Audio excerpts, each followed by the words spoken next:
Millions of people in South Korea are voting for a new president after months of political chaos. The snap election's been triggered by the impeachment of Conservative leader Yoon Suk Yeol. Large crowds rallied to either denounce or support Yoon before his removal from office in April. Now, 5 months after he failed in a bid to impose martial law, Yoon still faces charges of rebellion. There are around 44 million eligible voters and a record turnout is expected. Women make up more than half and nearly a third of all voters are aged 60 or older. The election is held in a single round over 3 days. The candidate with the most votes wins and serves a 5-year term. Polls suggest Lee Jae Myung from the Democratic Party is in the lead. He is followed by Kim Moon Soo from the People Power Party. Now, the next president faces big challenges, including reviving the economy, managing US trade tension and addressing South Korea's record low birth rate. Well, for the latest, we're going to go to Jack Barton, who joins us from Seoul. And Jack, former opposition leader Lee Jae Myung is the favourite to win here. Can you just tell us a little bit more about him as well as his opponent? Yeah, that's right. And because Lee Jae Myung has been so favoured in the polls to win, there's a little bit of concern in his party today that there might have been voter apathy amongst progressives and swing voters. But what we're seeing is very high turnout. We're told more than 58% of eligible voters have voted so far. And so that shows strong voter engagement.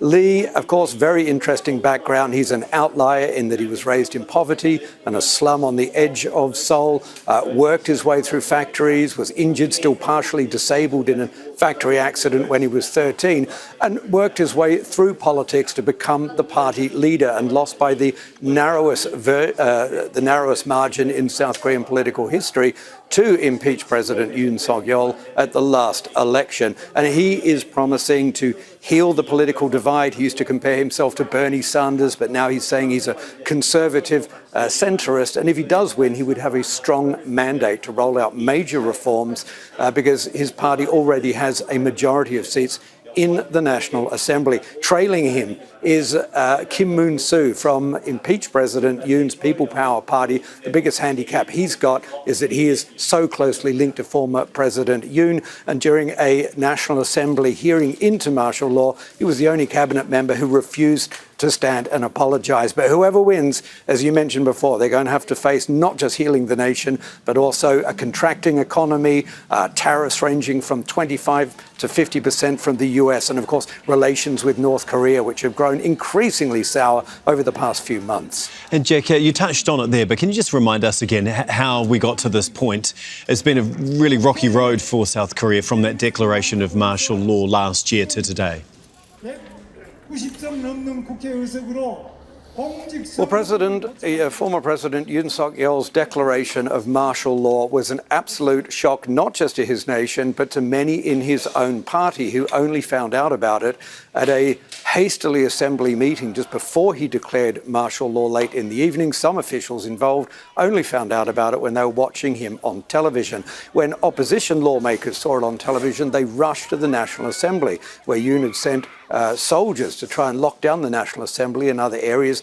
And we saw wild scenes of them scrambling over fences, taking on soldiers, some of them even grabbing weapons in the soldiers' hands, and sort of really in a very dangerous situation, moving in to the chamber, taking control of the National Assembly again and voting down the martial law. Former President Yoon then came on TV, accepted this decision, but he blamed everything on anti-state actors, which he indicated emanated from China and North Korea. He talked about vote rigging, all of this discredited by electoral officials here. And, you know, after that, we just saw this, really these shockwaves, political and social, the impeachment through the Constitutional Court in April, finally the verdict, Yoon being forced to step down, triggering this snap election. And this election has really focused on martial law. All of those other big issues, from the economy to national security, have really taken a backseat, and it's been about martial law. And Lee's big pledge is to change the Constitution to ensure it's much harder for any politician in the future to enact martial law. A remarkable time in South Korean politics. Thanks so much, Jack. Jack Barton for us there in Seoul. Make sure to subscribe to our channel to get the latest news from Al Jazeera.